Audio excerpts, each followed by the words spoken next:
सोचिए, अगर पड़ोसी का धर्म अलग होने की वजह से हम उससे नफरत करने लगे, अगर दोस्ती से पहले धर्म पूजा जाने लगे और इंसान को इंसान समझने से पहले उसकी पहचान देखने लगे, तो क्या हमारा समाज सच में मजबूत रह पाएगा? आज सवाल किसी एक धर्म का नहीं, सवाल उस नफरत का है जो धर्म के नाम पर इंसानों के बीच दीवार खड़ी कर देती है। और धर्म इंसान को अच्छे कर्म, दया और इंसानियत की सीख देता है, लेकिन जब धर्म का इस्तेमाल लोगों को बांटने के लिए होने लगे तो नुकसान सिर्फ एक समुदाय का नहीं होता, नुकसान पूरे समाज का होता है। क्योंकि नफरत की शुरुआत अक्सर छोटी सी होती है, पहले किसी धर्म पर मजाक, फिर सोशल मीडिया का भड़काऊ पोस्ट, फिर बिना जांच किए अफवाह शेयर करना, और धीरे धीरे वही बात लोगों के बीच अविश्वास पैदा करने लगती है। लेकिन एक सवाल है, क्या हमारे धर्म सच में नफरत सिखाते हैं? नहीं।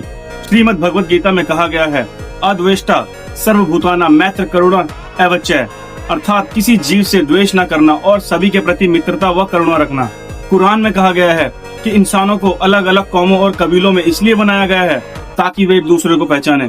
सिख धर्म की शिक्षा में भी आता है, ना को बैरी नहीं बिगाना, अर्थात कोई मेरा दुश्मन नहीं, कोई पराया नहीं। और बाइबल की शिक्षा क्या कहती है? दूसरों के साथ वैसा ही व्यवहार करो जैसा तुम चाहते हो कि तुम्हारे साथ हो।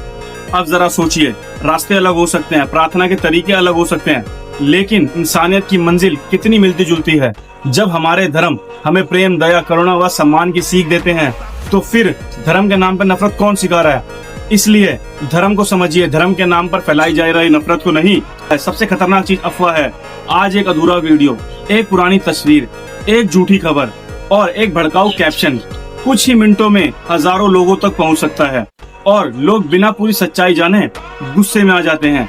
इसलिए अगली बार सोशल मीडिया पर कोई ऐसी पोस्ट दिखे जिससे आपको तुरंत गुस्सा आ जाए, तो रुकिए, सबसे पहले सवाल पूछिए अपने आप से, ये खबर कहां से आई है? वीडियो असली है या पुराना?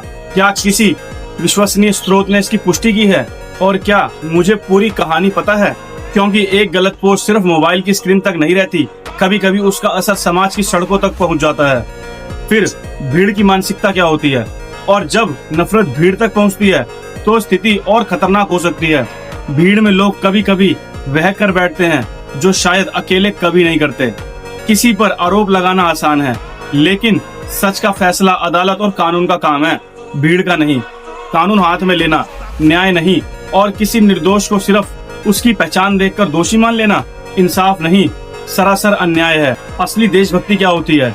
देशभक्ति का मतलब सिर्फ तिरंगा उठाना या नारा लगाना नहीं होता। देशभक्ति यह है कि आप दूसरे धर्म के व्यक्ति का अधिकार का सम्मान करें, आप किसी निर्दोष के खिलाफ अफवाह ना फैलाएं, और आप गलत देखकर उसका विरोध करें, और सबसे जरूरी, कानून को अपने हाथ में ना लें।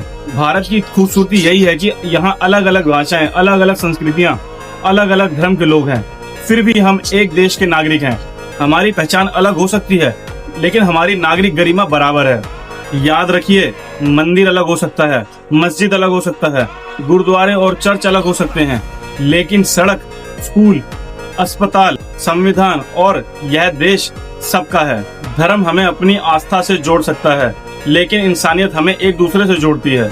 इसलिए किसी भी धर्म से नफरत करने से पहले एक बार उस इंसान को देखिए जो आपके सामने खड़ा है। हो सकता है सबकी प्रार्थना का तरीका अलग हो सकता है, लेकिन उसकी खुशी, उसका दर्द और उसके परिवार की चिंता आपसे बिल्कुल अलग नहीं है। धर्म अलग हो सकता है, विचार अलग हो सकता है, प्रार्थना का तरीका अलग हो सकता है, लेकिन नफरत को अपनी पहचान मत बनने दीजिए। क्योंकि मजबूत भारत वह नहीं जहां सब एक जैसा सोचे, मजबूत भारत वह है जहां अलग अलग सोचने वाले लोग भी एक दूसरे के अधिकारों का सम्मान करें, रक्षा करें। इसलिए नफरत नहीं संवाद, अफवाह नहीं सच्चाई, भेदभाव नहीं सम्मान, और सबसे ऊपर है इंसानियत। आस्था अपनी अपनी, सम्मान सबका, धर्म अपना अपना, इंसानियत सबकी, और भारत हम सबका। ऐसी ही जानकारी के लिए मुझे फॉलो करें। जय हिंद, जय भारत।